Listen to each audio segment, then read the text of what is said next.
BS.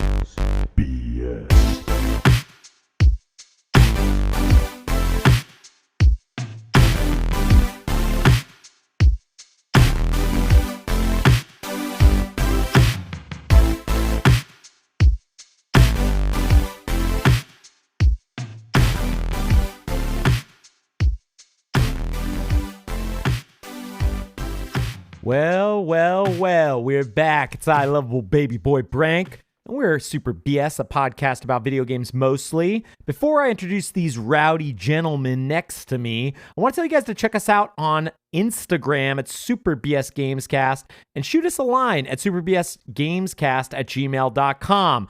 But enough of that nonsense about advertising ourselves. I'm joined by one we know as the Glass Man. Reveal yourself, Glass Man. I am revealed to be Gerald Glassford there, sir. Oh, it's the Glass Man! From Glass, the great M. Night Shyamalan film, the one that we all know the most. I'm going to go ahead and reach out and virtually pinch you both. Pinch, because it is St. Patty's Day. Ouch, Gerald, stop. And I am wearing green. Ow. Pinch. Gerald, this is harassment. Gerald, please don't do this. That's all right. Not on the 17th of March. Gerald, this is workplace harassment. You're not allowed to pinch people anymore. That's what the line that we all get, okay? We walk around pinching people. And, I will have my lawyer speak to you. Everybody can see that I am wearing green who's watching this live podcast, okay? So I don't see let anything. the record show. Wait, hold on. You've got something that's the Eagles, but I'm assuming it's not the Philadelphia Eagles. It is a Philadelphia Eagles. Lower third man. Reveal yourself. You're wearing a Philadelphia Eagles shirt, and you're the staff? I cannot reveal myself. This is a kid-friendly show. Nice. Let's keep it G-rated here. No, this is just the logo of the school that I work at. No wonder it's not green. I know. I don't know enough about the Philadelphia Eagles to pull something like that off. They won the so. Super Bowl. There you go. Yeah, he's the water boy. What? I'm sorry. What is a Gerald? Super Bowl? I'm just kidding. It's that big thing where one rapper goes off on another rapper and totally disses him. Oh, yes. You know, it's funny out here. We have everyone's like this like Baylor town, you know, and everyone's always talking like, yeah, Baylor, and I always make that joke like, what's a Baylor? And they're like, oh, it's not funny anymore. Baylor, I hardly knew her, as Michael Scott would say from The Office. I will only say this. I'll only say this because we're going to talk just a teeny bit about Kendrick Lamar and Drake right here. It's so funny because the news today, Drake's label, they are dismissing. They're seeking a dismissing of the lawsuit with Kendrick Lamar over Not Like Us because get this, they claim that the rapper Drake lost a rap battle he provoked. Yeah. Dude, and but you get embarrassed in front of 120 million people. Yeah, man. And we at Super BS are the number one. We're all major rap. We're in the rap game, okay? We've been following NWA since day one. So you need to trust us when the Glass Man speaks, you need to trust us. Glass Man, are you a big rap fan? I was back in the day, in the late 80s, early 90s. I remember straight out of Compton, going to the LA Sports Arena and checking out LL Cool J, En Vogue was playing, NWA. There was a couple others. So it was like a loaded, huge stacked concert. Yeah, it was full, 15,000 people there. But yeah, just to see LL Cool J was just starting to reach his prime. He was the headliner. And just seeing him get a little bit romantic with the couch that he had, because that was one of his gimmicks. Because "I Need Love" was one of those trending songs at that time for him. Okay. So yes, he has a couch sitting in the middle of the stage, and let's just say he gets a little friendly with it.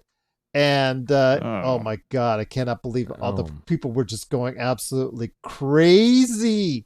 But seeing the NWA, just and Vogue and some other acts that I wish I could remember the whole card, but yes, there you could see a lot of groups there that were on the upswing at that point in time, and just the influence that it would have, especially on our 90s culture. I mean, you guys are 90s guys.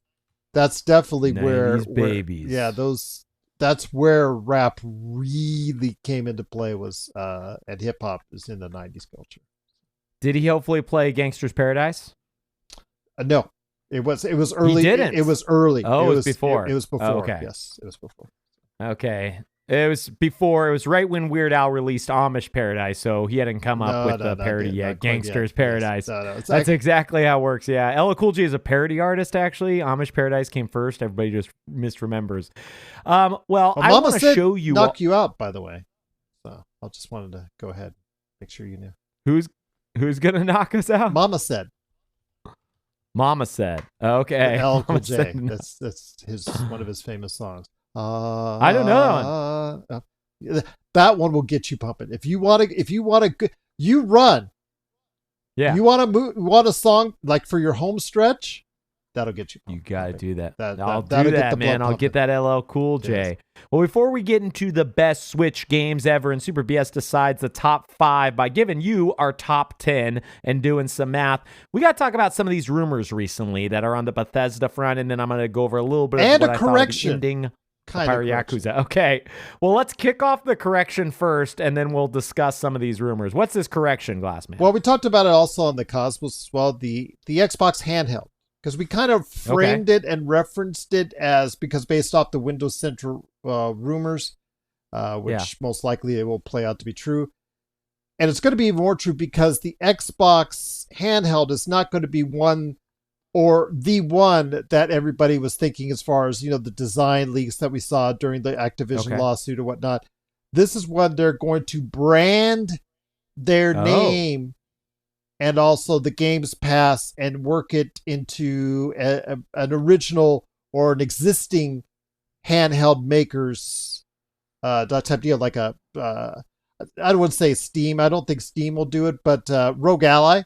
Man, if they did Rogue Ally, like the Asus Rogue Ally, outside the Steam Deck, the Asus Rogue Ally seems to be a really popular one.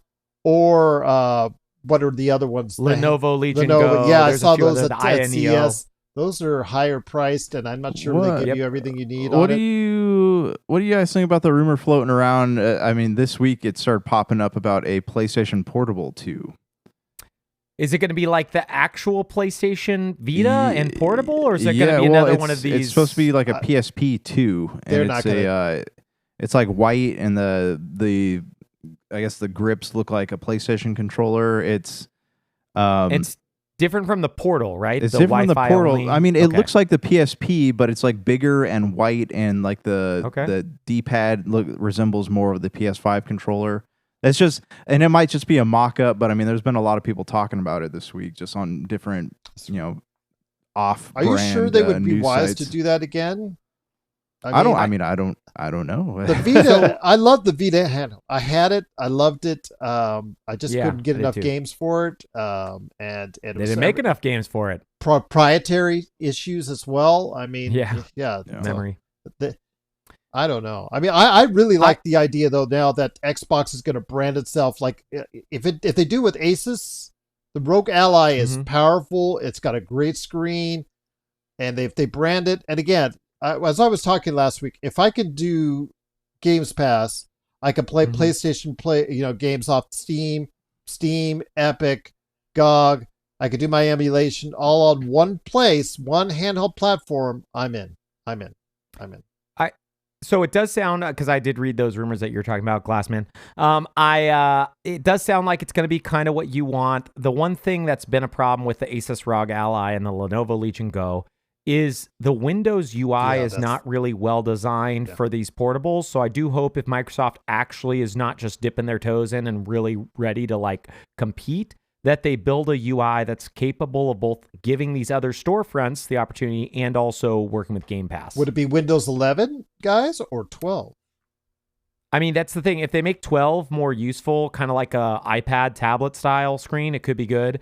To answer Josh's thing about the PlayStation Portal 2, the rumor is with the PS6 that there is going to be a portable model. So if that's going to be the case, that they're going to do a lower cost PS5 Pro quality level when the PS6 launches, like the I'm Xbox Series in S that. did. I am in that. Yeah. Yeah, that'd be cool for sure. I just don't think it would, like Gerald said, I don't think it'd be wise if they decide to make a separate device that they then have to ask their developers to make games only for, like a PlayStation Portal or portable. Sorry. Yeah, I mean, I'm sure it's all just hearsay, but it's interesting rumor though for sure.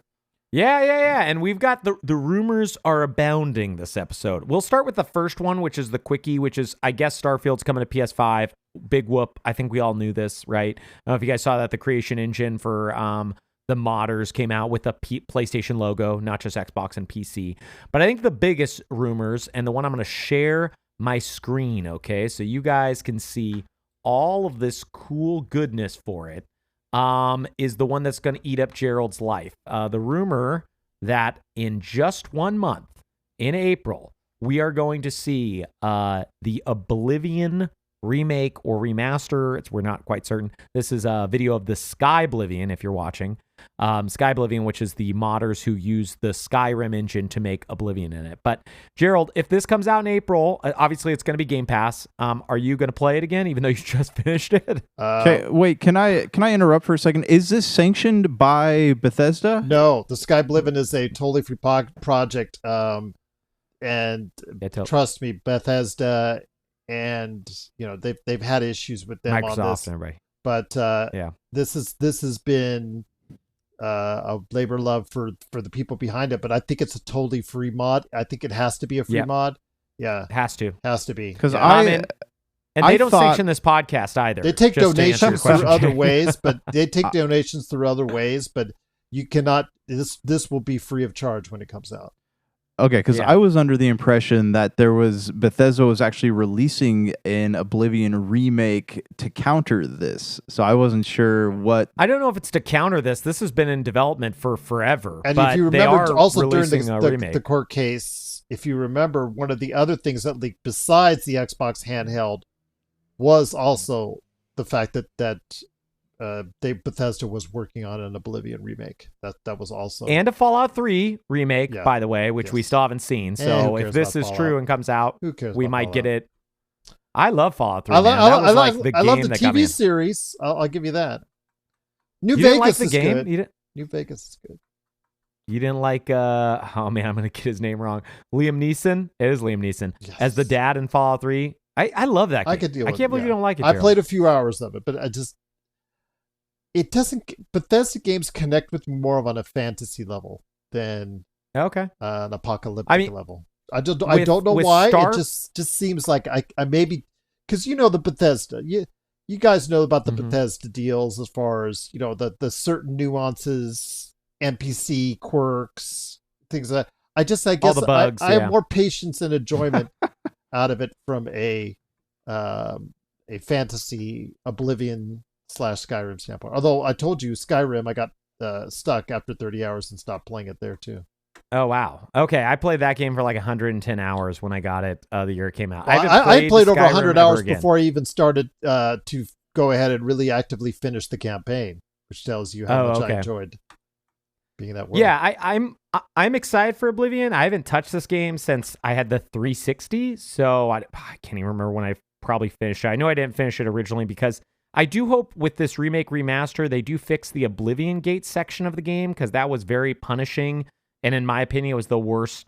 They did level scaling with you, with the character. And if you didn't handle those Oblivion Gates really, really early on in the game before you got too powerful, I found them to be almost impossible. Yeah, I would have to run finish them. I never really wanted to progress past, 5th, 6th, or 7th level.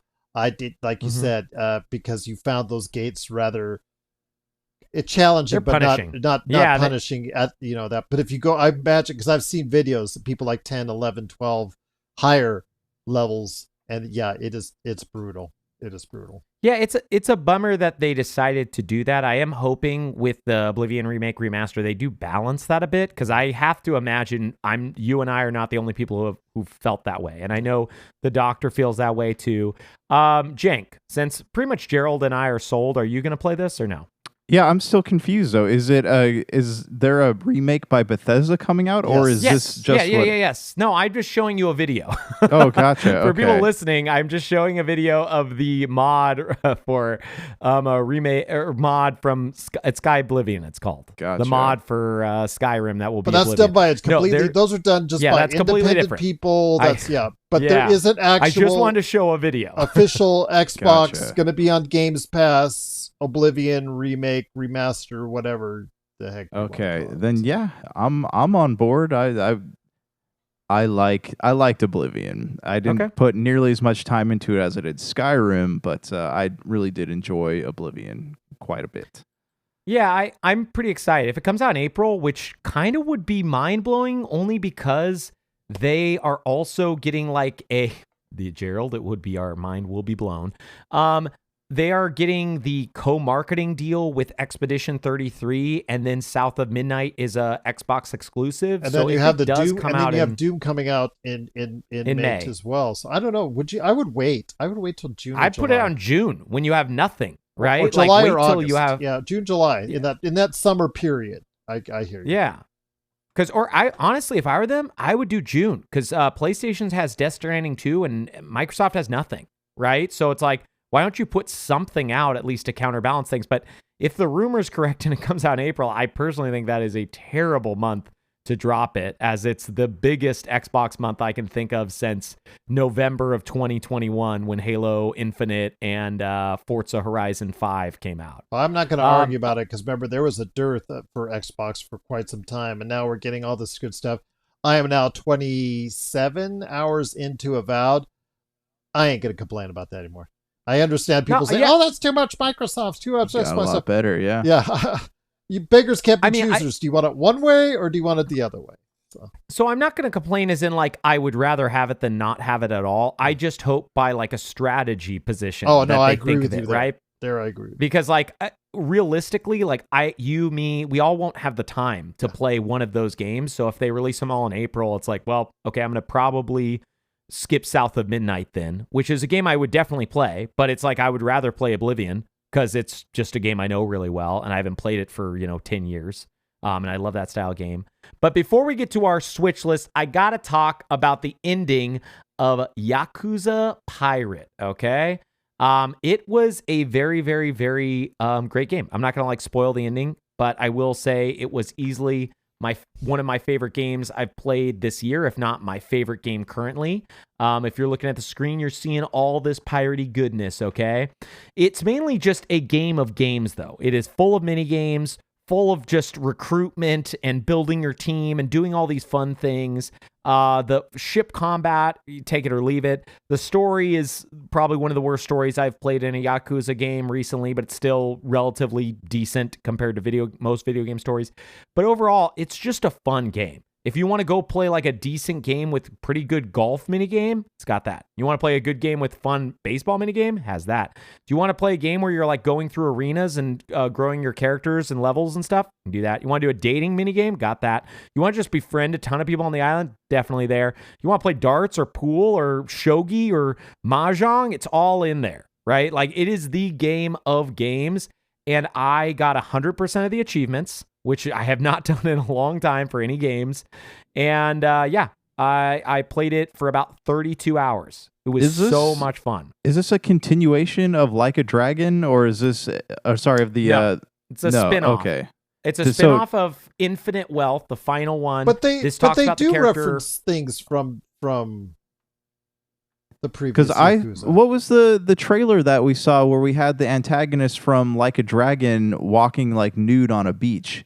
Do you remember that? I thought he gets That's amnesia. not the antagonist. That was the protagonist of Like a Dragon Infinite Wealth. Yeah, that's what I thought. But I thought he gets gets amnesia from the events from the previous game, but that starts you off in this game. So here's how it works. So Like a Dragon Infinite Wealth is the first game that takes place in Hawaii. The one that Jank was asking about where the character has a clip where he's naked on the beach. Mm-hmm. That is Like a Dragon Infinite Wealth. At the end of that game, this character, Majima, who is not a main character, he's in it slightly for a little bit of the game. He goes off and does something else. he gets amnesia. That is this character's game. It's a spinoff. Majima only is playable in, I want to say Yakuza 0 and maybe one of the other ones, but I know Yakuza 0. That's the first one. He's been like a long time series character. He's the head of one of the like the clans, right? Like a different Yakuza clan than Kiryu, which is the main character from Yakuza 0, 1, 2, 3, 4, 5, and 6. Actually, I don't know if he's in 5, but he's in most of them. And Like a Dragon has Ichiban, which is the main guy from Like a Dragon, which is 7, and Infinite Wealth, and the character you're thinking of, Jank, who wakes up nude on the beach. Sorry, I just wanted to get that all tied in. So there's a lot to it. I played the demo for 3 hours. I enjoyed it. It is very PS2-ish in a good way. Yep. But like you said, it has a lot of stuff. And the thing I like the most about it, it doesn't take itself seriously at all. At all. Yeah, it's just a fun game. Like, one thing that so many games miss nowadays is so few of them are just fun for the sake of fun, right? Like, we're about to talk about our top 10 Switch games, and I will say out of my list, there are very few that are not just pure fun games, right? And for me, I love the Sony first-party stuff. I buy almost all of them. I find most of them to be very enjoyable, but there are quite a few of them that are not fun for moments, right? Just kind of like the Final Fantasy VII Rebirth segment, not this is Sony first party, but when you're crawling through the fires of, I think it's Niflheim or wherever that town is. Remember that one, Doom, right? Is that what we're talking about? Mount Doom to get rid of the ring. That's in Final Fantasy VII Rebirth. But I think it's Niflheim, but I could be wrong about the name. Apologies. That scene isn't fun, where you're Cloud and you're just crawling and it's really slow. Or Metal Gear Solid 5, The Phantom Pain, when your character's crawling through the hospital, if you guys played it. There are moments in games where they want to like tell a story. I feel like Yakuza Pirate is a game where outside of a few not a few, there's quite a few, but some mandatory cutscenes, which you could skip and you really wouldn't be losing anything. It is a game about just purely having fun. You go do stuff that you enjoy. All that stuff keeps growing your character and leveling you up and getting your team stronger and all those things. It's truly a game that's worth trying. I think it's at a $60 price point. When that game is $30, it is so hard to not be like, just go out and buy it. Just go out and buy it. Play it 10, 15 hours. You'll love it. Even if you just mainline the story, you'll have a blast. Anyways, loved it. You should play it. I think as of right now, because this year has not been the year for me so far, outside of maybe like Avowed, it's probably my game of the year, just because it's like my favorite thing. Again, really early. I've only played probably 4 2025 games, so it's not like I've played I might be with you on Avowed. I'm just going to give you that right now. I mean, that combat is some of the best combat I have played in a game in a long time. The story, but that combat really is some of the best that I've played in a long time. Yeah, it is absolutely a lot of fun. The only pushback I get with Avowed in terms of like the things that kind of push me away from playing it is the amount of story and the amount of lore, right? That's what kept me doing the Yakuza Pirate, just knowing that I could turn this game on and just kind of run around a PS2 style game and do some fun mini games. I've loved Avowed. I think it's an incredible game. I think it's really deep. I think if you want to engage with their story, I think you'll be very impressed.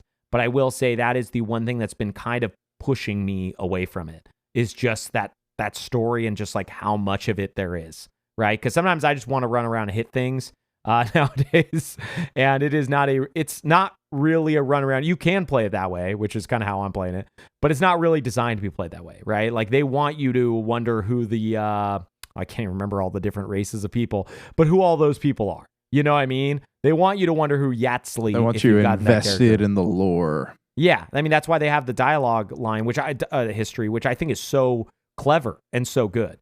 But I will say that's the only like abrasion that I keep getting is like friction. It's like, oh man, I just kind of want to play you for a little bit, and I don't want to have to think about talking to people at my camp about whatever just happened, but I have to because they want to do like the Mass Effect thing, you know, where you like go after the mission and then you talk to everyone.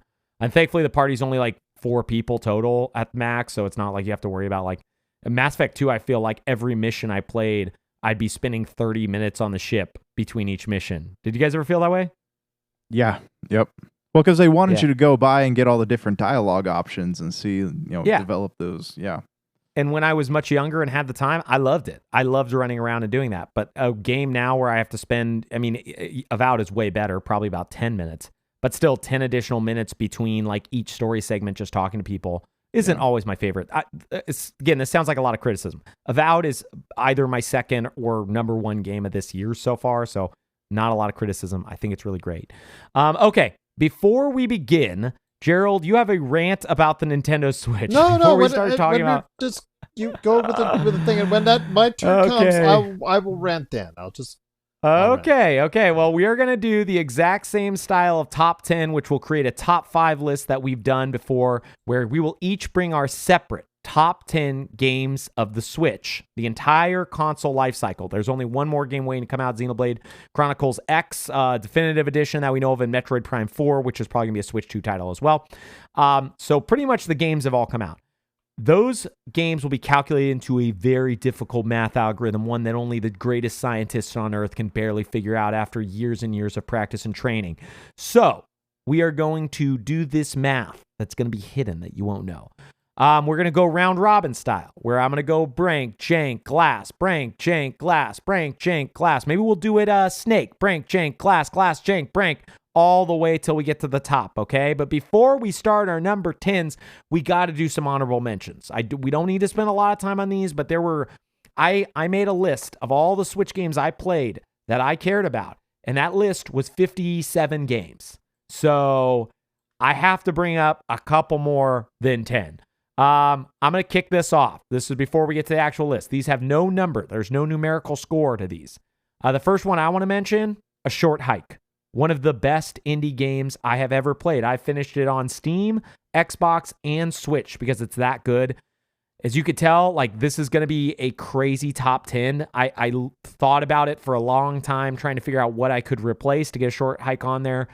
The other stuff on there is just too special to me.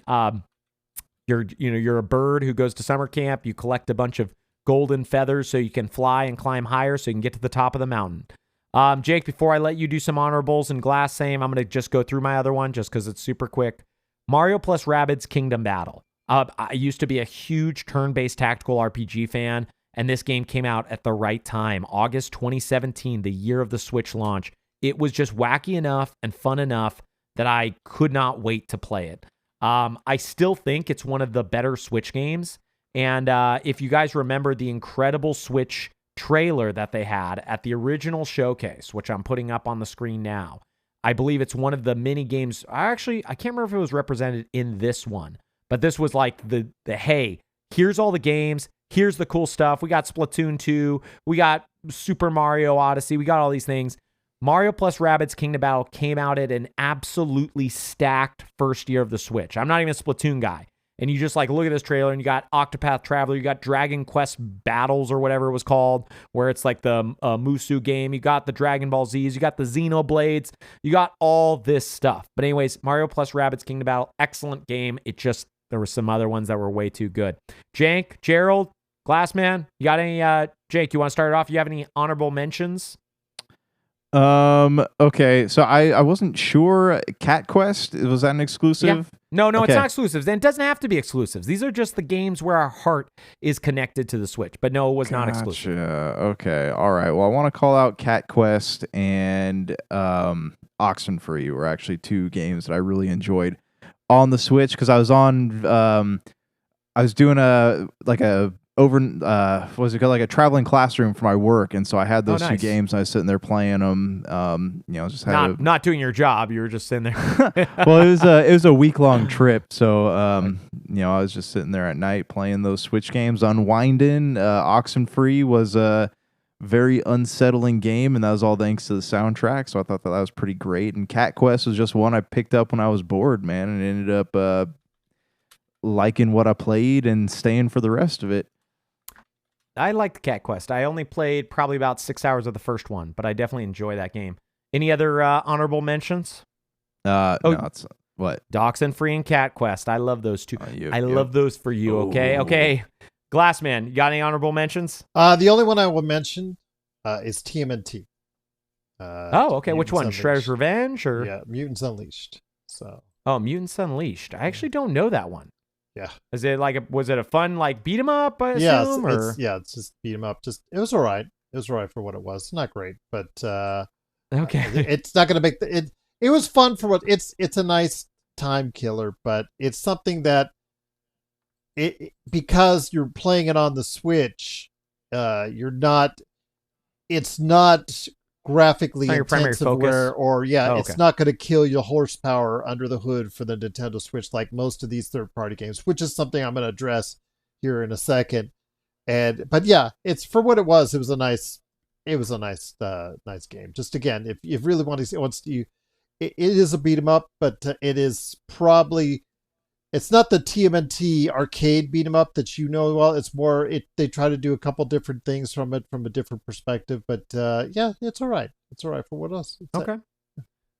Well, since I'm gonna cheat a little bit, I'm gonna go first real quick. Okay, No, you guys no know way, me. man. No, no. I'm the number one cheater on this podcast. I gots to cheat, okay? And you'll see what I mean about cheating real quick. I have a doozy, aka two number 10s. There was no way I could do it as one. I thought about it. My heart said two. So since these don't get very many points anyways, I'm going to do two. Super Smash Bros. Ultimate. One of the greatest Nintendo fighting collections with the most characters. I think it was like 100 characters or some nonsense. It was like literally insane. Plus with the 2 DLC packs, I think it was around 100. It might have been like 90.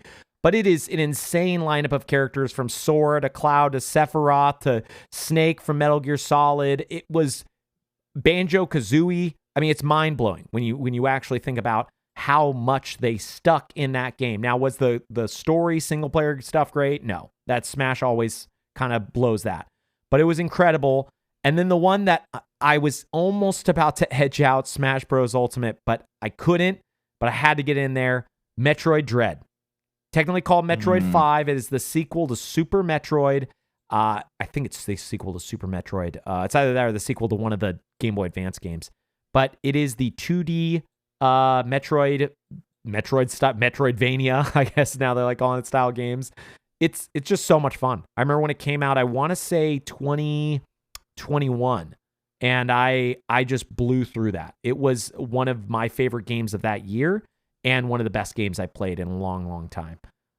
Yeah, that's all I should say. Play Metroid Dread, play Super Smash Bros. Ultimate. Super Smash Bros. Ultimate is a game that, I mean, at $60, it's essentially a steal. There's so much gameplay in there if you actually want to do all the stuff that you could play it for infinite time.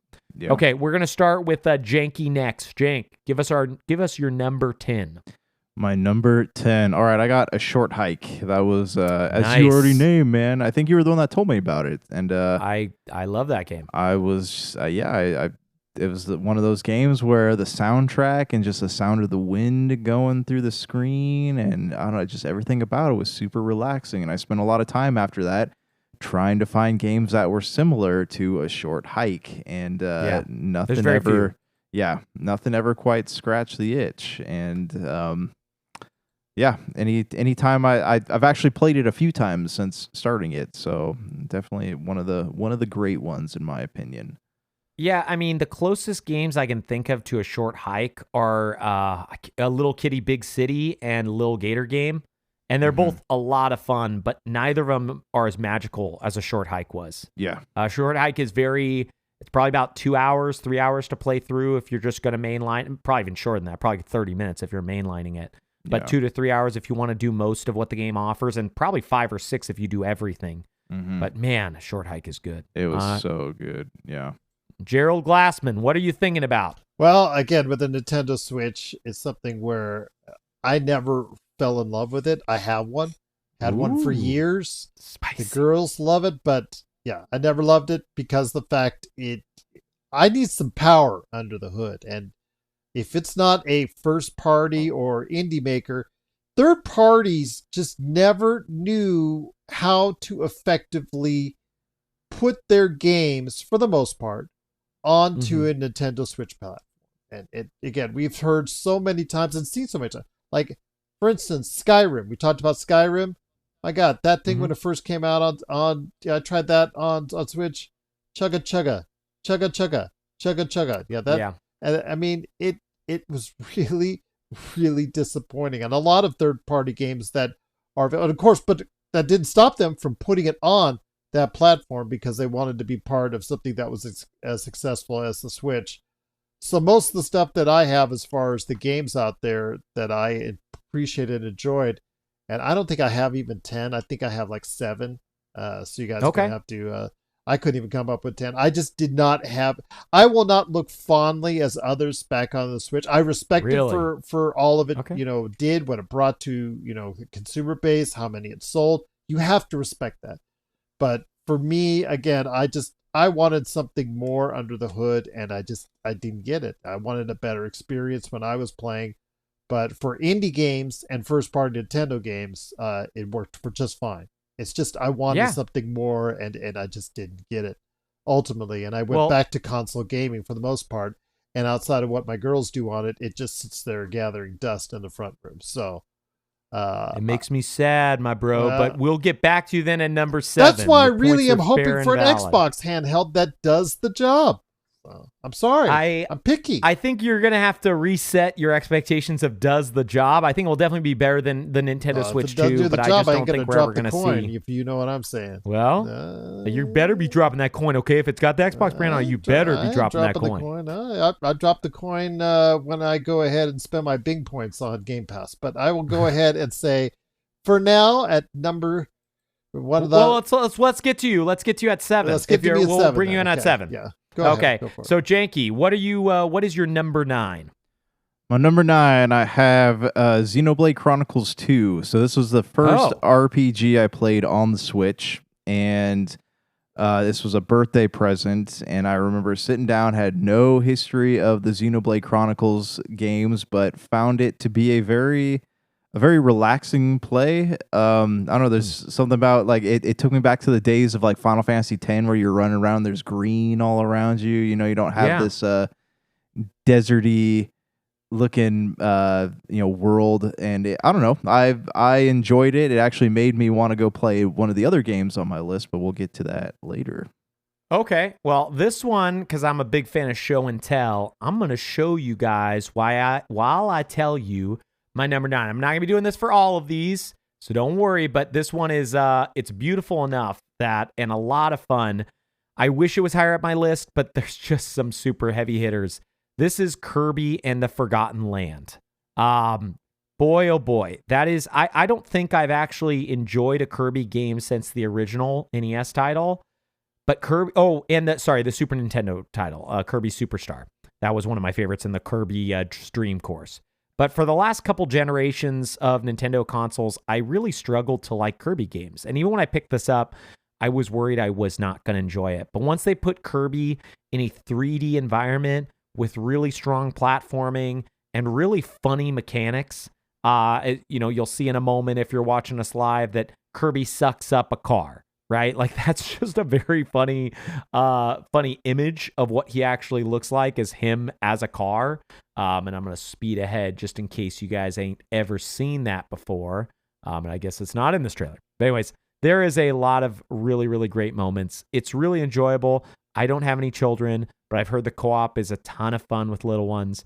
And yeah, it's just a joy to play. It really is Nintendo being like, hey, here's a fun game. And unlike the Yoshi games that came out on the Switch, there is a little bit of challenge once you get to the end of the game. So it's not like it's devoid of challenge like a lot of Kirby games where it's just like you do whatever you want. There are moments where you're like, wow, this is actually tricky. If I don't do this at the right time, I can't finish this. So really great, incredible ending, super strong title, Kirby and the Forgotten Land. Okay. I wanted to play that one. I forgot about it. So you never got it? I never got it. I remember hearing you talk about it when it came out, and I was like, oh, I want to go back and play that at some point, and then just time got away from me and I didn't go and play it. So I think maybe this is going to be one I got to pick up. It is, it's just such a phenomenal game. I mean, there's not much more that I can say than that. Just in case it's on Gerald's list, I don't want to ask him about it yet. I'm going to go to 8, and then we're going to do our number 8s, and then the Glass Man will join us when we come around to him. Are you sure 7. I just can't put FIFA on the list or Mortal Kombat 1? Please, no, please put those. Please don't put those on those the list. games were just so well done when they were put on the Nintendo Switch platform. I mean, Josh and I talked about it. Can I show it to you? Can I show you the graphics? Oh, I'll yes, go love let it. us see the. We love it. Yeah, I'll see you. Go ahead, guys. Go ahead. I'll bring it up here. Okay. This next tile, my number 8, is probably a lot of people's top 5. It's just such a phenomenal game, Mario Kart 8. I've probably played it more than almost any other game on the Switch because I played it so much with my niece and nephew. But it is, what is there to say beyond like Mario Kart 8 Deluxe is like the best, what would you even call them? Like kart racing action games, right? With the biggest cast they've ever had and the most dynamic stages, and then DLC that expanded upon it. The highest selling Nintendo game ever, on top of the best selling Switch game, on top of one of the top selling games ever made. Yeah, it's Mario Kart 8 Deluxe is a juggernaut. I love it. Yep. It's incredible. I wish it could be higher. There's just so many heavy hitters on the Switch. Okay, Jank, shoot us your number 8. All right, I got Pokemon Let's Go Pikachu. Ooh, I love that one. Yeah, me too. I know it's one of those games where like it's what you see is what you get, and that's kind of what I enjoyed about it. It was because everyone's like clamoring right for a remake of Red and Blue, but this pretty much was that remake there. It was. I don't know, and it was nostalgic and it was fun and it was it just it entertained me. Like there was no frustration to it. There's no, I didn't have to think about it while I was playing it. I was, I was 10 years old again and loving every minute of it. Yeah, that's a game that I didn't get very far in. I probably dropped off about 10 hours in, but I did love it because, I have so many fond memories of playing Pokemon Blue on my Game Boy Color as a child. Pokemon Let's Go Pikachu is great. I've been meaning to pick it up again just because like it's a game that I just kind of want to own and be able to access whenever. Yeah. I don't own it anymore. Okay, Gerald, before you give us our number 7, do you want to show us the glory of Mortal Kombat 1?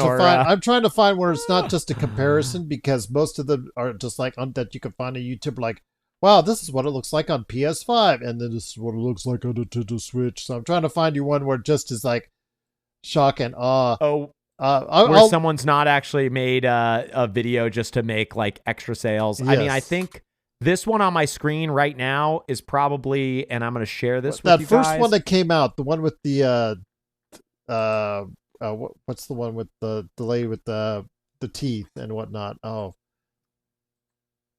here, if you see it, it's hard to see how bad it is through a video player. But let me see if I can find, like, this opening scene is pretty good example of just how bad it looked. It looked like a PS2 game. It's a game that should not have come to Switch, right? Yes. And in motion, it doesn't look too bad at moments, but it is I mean, when you see it, like, especially when the characters slow down, you could see, like, just how grainy it is. Yeah, Mortal Kombat is a really, I don't know why. I mean, I know why everyone brought it because the Nintendo Switch is probably going to go down as the highest selling console in history. Yes. But it is, it's not the console for powerhouses. Okay, what's your real number 7? My real number 7 is Mario Kart 8 Deluxe. Oh, so wonderful. What did you think with the about old it? Standbys. So you got it. Yeah. Well, what did you think of it? It's fun. It's one of those ones you can always pick up, get to play right away, you can play with friends. Yeah, absolutely. The fact that when they added on tracks to make it more variating, and it just was very enjoyable. It's something where you can always pick up and play. I do have an affinity for games that you could just pick up and play. So, yeah, I think Mario Kart 8 is going to go down as one of the greatest games probably ever made, which is kind of a crazy thing to say, because of how powerful it is and how much there is to it. Yeah. So Mario Kart 8 and Super Smash Bros. Are two games that had just this immense longevity. Like you paid $60 for them, and they were literally adding content on these games for what 4 years, at least. Well, there's the face. This right is there. 2023, guys. This is not 2003.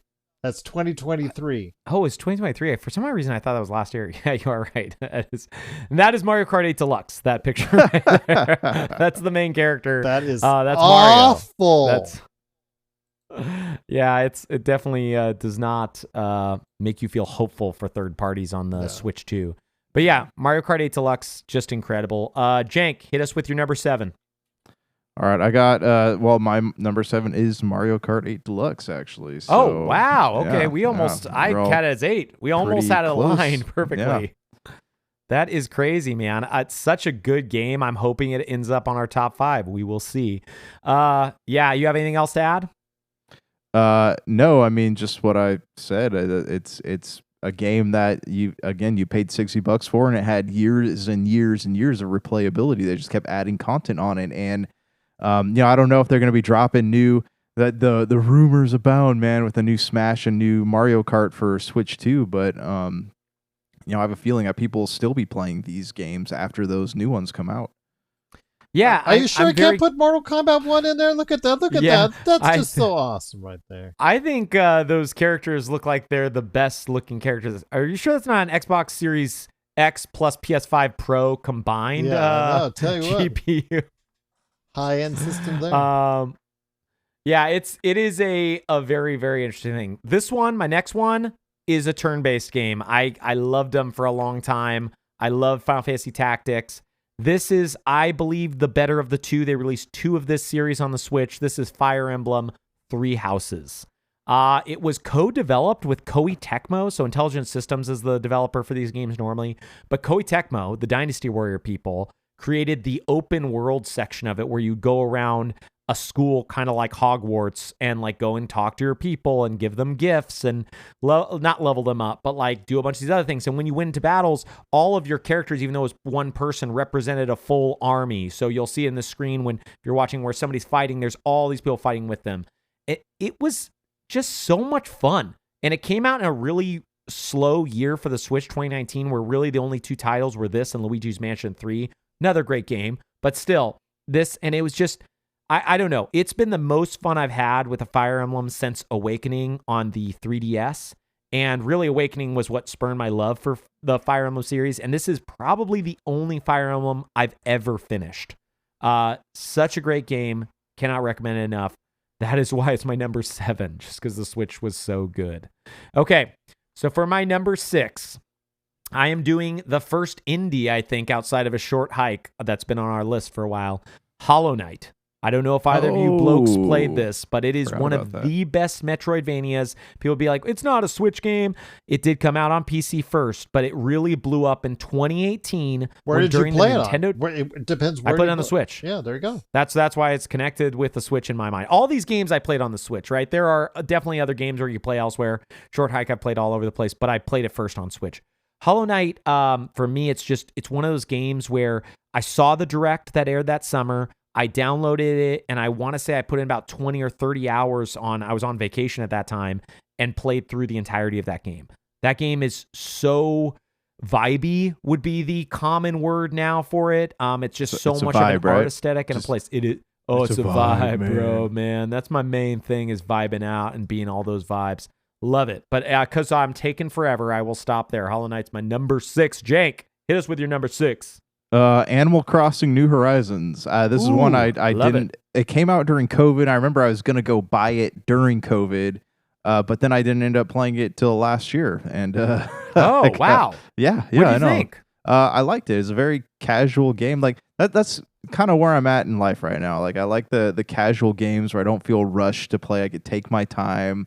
I can go back and check on things when I want to. I don't have to invest too much into it. And that was a game that I understand now. Branky Poo, when you were talking about it back in the day, you were talking about how much you enjoyed it, and I get it. Especially at that time, it was the peace. And when I was one of the people who was not able to go to work at that time, it was something to give me something to do every day, little tasks. I didn't feel like my life was pointless as the world was going crazy. So, Gerald, what's your number 6? Now, to finish on this last thing, I will say that one company, it's funny because NetherRealm, we were just showcasing some of their finest work. They're incredible concept art, yeah. But guess what they also did? They also did produce, and when you can do it right as a third party, make a big game, and put it on a Nintendo Switch platform, it's going to sell. It's going to move to that audience. And as we saw from Harry Potter in 2023, biggest selling game of the year on all platforms, including the Switch. There you go. So I will say, very few occasions it was done right on the Switch as an epitaph, but when it was done right, it usually went to a larger audience. So I will go next. I will go into the indies, because basically my top games are in the indies or first party, and I'm gonna probably go with Enter the Gungeon. So Enter the Gungeon. Wow, good choice. That's good actually one, currently yeah. on Game Pass. Not trying to do an Xbox ad, but I played it on Game Pass just the other day. Played it a little bit on the very- Switch. But mostly, a little bit more on PC. But yeah, it's something. It's a really fun indie. Did you ever finish it? I didn't get very far in it. Okay, yeah, I was just curious. It seems like it's a lot of roguelikes I fall off of. Yeah, same here. Okay, Gerald, give us your number 5. My number 5. Okay. After that one, I'm gonna go with Super Mario Brothers Wonder. I've also played that for a little while, and I do like the way that it evolved. It's an evolution, because it takes a game that could easily, or a trope that could easily been tired out by now. 500 iterations in from the original platform that it was on, the original version that was on, but they found a way to make it fresh. And yeah, the Wonder Seeds just were so much fun. I had a lot of fun. I even did the last incredibly challenging level. I don't know if you got that far. No, that was a again, that's the thing. level. The way I'm holding the Switch in my hands, it's never been a comfortable experience for me as well. That's maybe another reason why the Switch is just never endeared to, because I don't find it to be the experience I wanted it to be, I guess, as a whole. But and that makes a lot of sense. It's not as comfortable as like a Steam Deck or anything after you played. No, I've held Steam Decks, and then at CES I even held the Lenovo's, like you said. Much better feeling than, and plus you don't have to worry about the drift. Yeah, I'm hoping they fix the ergonomics for the Switch too. I do think they realize now that not everybody loved the Switch One feeling. So we'll see. They might leave it to third parties like they did for the Switch, but I think there's a good opportunity. Jank, give us your number 5.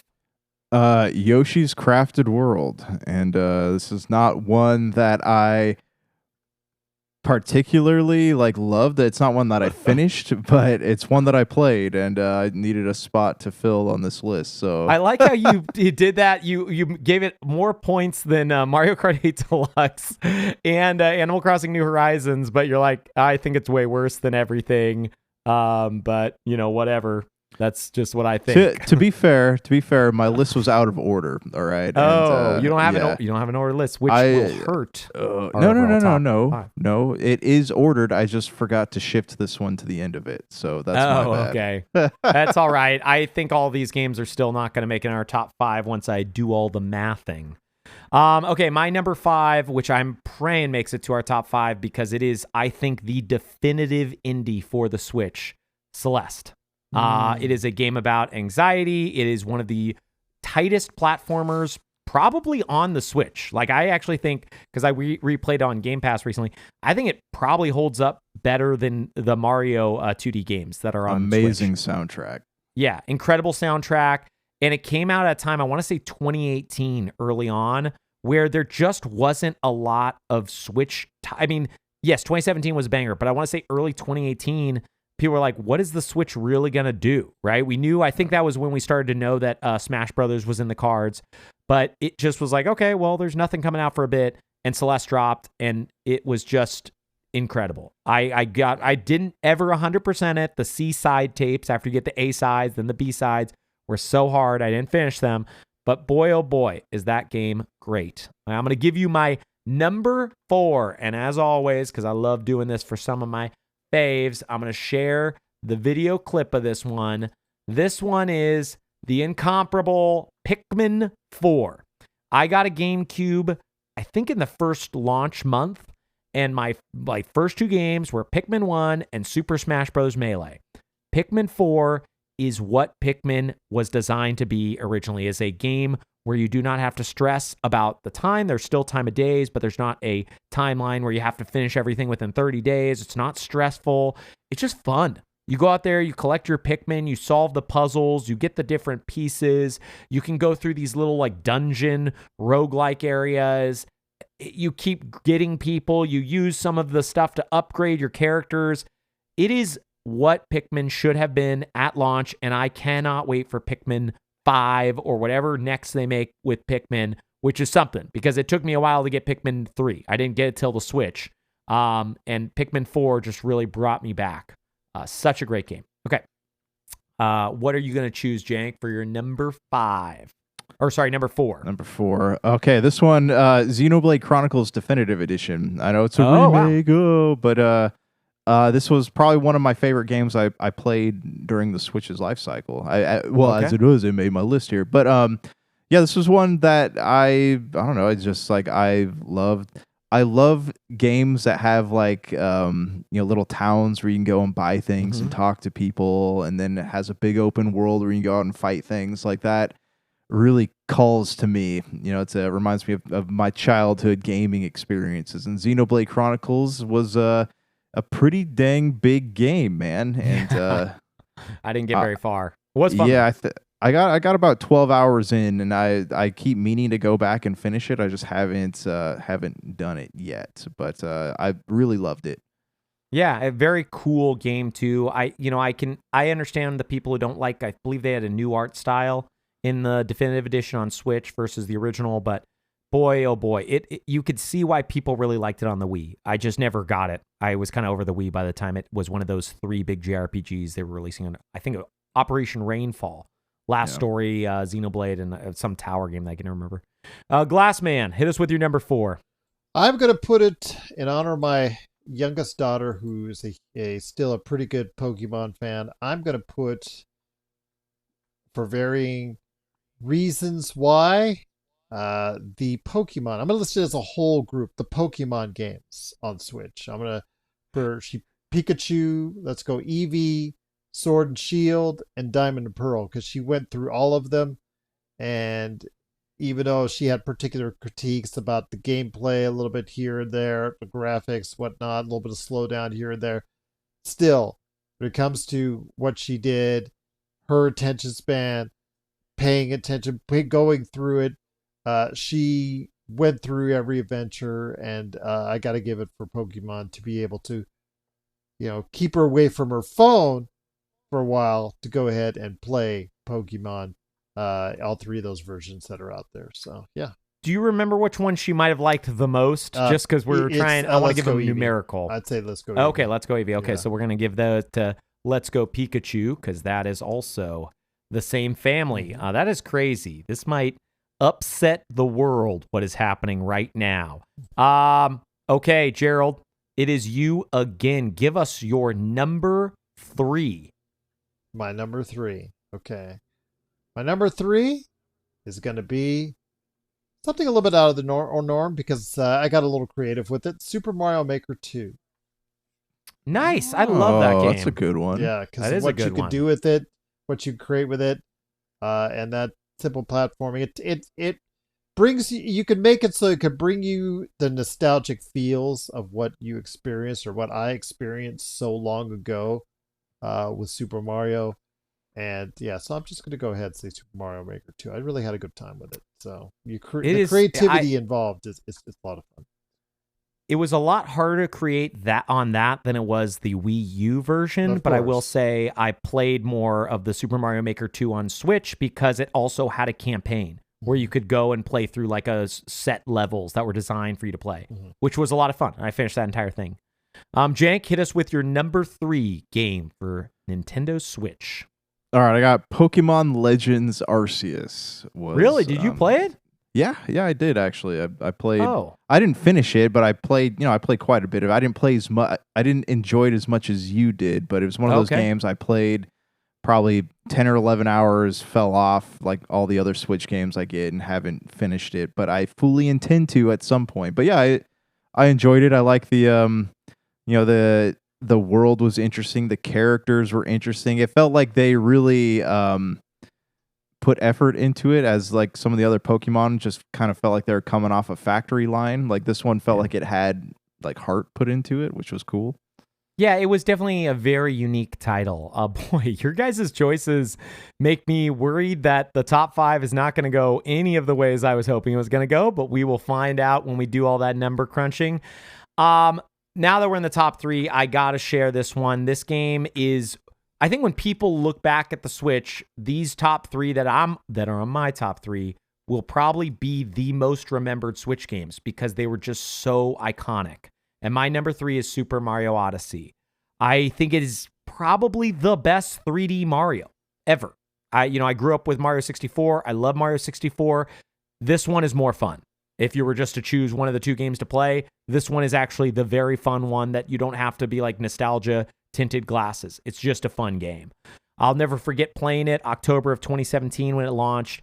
I probably finished, I think it was like 600 stars, or there's a certain amount of stars that you have to get, or moons that you have to get. And then after that, you can just buy some of them, which kind of defeats how powerful it feels to get all of the moons. But I think I got like 600 of them before I even started buying them to get to the max moon count. And yeah, it's just stupid fun. Everybody will remember the first time you get to be the T-Rex, the first time you throw Cappy on a That's T-Rex right. and now you're running around, the first time you throw Cappy on a frog and now you're high jumping. It's just silly and fun. And the first time to get into a club, you have to dress up and then you go in that club and that's where the moon is. Or you do a little dance, or you be a Koopa Troopa, or whatever it is. It's just fun. They didn't think once about like, does this make sense? It was just like, hey, this is fun, and we don't care about anything else. And I wish I could go back to playing Super Mario Odyssey for the first time. I love it very, very, very much. With that, we are at the number 2s, one of the top games on the Switch. And I think most people know what I'm going to choose. This is easily the big behemoth of the Switch. But for me, there was one that just was slightly better. I had to choose The Legend of Zelda Breath of the Wild. I will not forget picking up my Nintendo Switch at midnight, the night that it launched, and then playing Breath of the Wild the next day, getting the Pro Controller, getting outside of the opening Tomb of Awakening or Cave of Awakening or whatever it was called, and then being on the plateau and just trying to get the glider so you could go down, and just feeling this game that was so open to exploration. When you play Zelda's, like especially the original Nintendo game, is like you don't know where you're going, right? You just walk into a cave and you get a sword and then you walk around. But over time, especially after Ocarina of Time and Wind Waker, the Zelda games became so handholdy. Twilight Princess, Skyward Sword, everywhere you go, there's a cutscene telling you to do this and somebody blathering on, and you go milk a cow and you do this other thing and you do this. Breath of the Wild was like, hey, guess what? We trust you. We trust you as the player, and we want to let you just run around this open world and do whatever you want. We're going to have a light story, but that's not the point. And I still think back. I think I've played that game 3 times now. One of my favorite games ever made. Jank, hit us with your number 2. I'm piggybacking on yours, actually. I'll Breath of keep the Wild that. was my favorite. So, funny I'll keep story. that as this. I told you that I happened to walk in a Target one day to find, and found a Switch there. Didn't have any intention on buying one. I was like, oh, maybe they'll have them in stock. So I was of the scalper mindset back then. I was going to buy one with a copy of Breath of the Wild and sell it. And I bought it. They just happened to have, 3 copies of Breath of the Wild, 2 Switches. So I bought one of each. Crazy. And it just like sat on my dresser for, that night, and I'm like, oh, I can't help myself anymore. I'm going to open this and play it. I'm going to keep this. And Breath of the Wild this is the first Zelda game that I played from start to finish, that I didn't stop anywhere in between. I sat there and played it. The soundtrack, I know I love my soundtracks, but the soundtracks, the color, the animation, the being able to go to the different villages and all the different backstories, I remember the first boss I fought was the one in the desert we're seeing right now. Oh, and you fought that boss first? I fought the elephant first. And that's just by chance, right? Yeah, It's crazy. because I was because as soon as I learned that you could climb the towers and get, points to add on to your stamina and stuff like that, like I just became obsessed with trying to max my character out, So it was Yeah. everything about this game was just beautiful, and Yeah. it holds a place in my heart, and it's again, like, I get real nostalgic when I see videos for it, and it was just a time in life when things were not simple, but simpler than they are now, and I could sit down and fully immerse myself into a game like this, and I hope one day I will get to play it again. Yeah, I totally agree with everything you said about the art, the music. It's just so good. It's just something that yeah, whatever. It's phenomenal. Glassman, shoot us your number 2. You've already mentioned it before. I think it's your number 2 or 3. Super Mario Odyssey. As far as a great adventure. I love it. Yes, absolutely. What can you say? It's one of the best platforms. We had the discussion as far as back we were talking about best years in gaming, etc. Yeah, you can't argue with how good of an experience that is. Again, the best thing for the Switch was the first party material and the indie. And we see clearly, and amongst the titles that we're talking about here, we see first party and we see indies. And basically that's been our list on all 3 of our lists. But yeah, Super Mario Odyssey, absolutely great adventure. And I was trying to share, but I guess I blocked myself out of sharing. I can't, agree with you more. That game is just so great when you see it for the first time and you're bouncing around as Mario and you figure out like what they're offering, you're just like, yeah, this is incredibly fun, and it totally deserves to be like one of the best games. Like, it doesn't deserve. It is one of the best games ever made. Gerald, give us your number 1, and I sadly will not be able to share any videos for these anymore because I accidentally hit block share, so I don't even know. I'll figure that out later. Number 1, as I mentioned to you guys, this console will forever be known for its first party and indie content, and number 1 is an indie. Let's go to Hades. Whoa. Oh, man. Hades is a good one, man. Hades, again, how they were able to keep the performance levels on that game is to be commendable. And there's just always a worry when you're bringing from a PC platform to a Switch console. But yeah, the experience was good enough. And the game is obviously one of the best games of the past 10 years.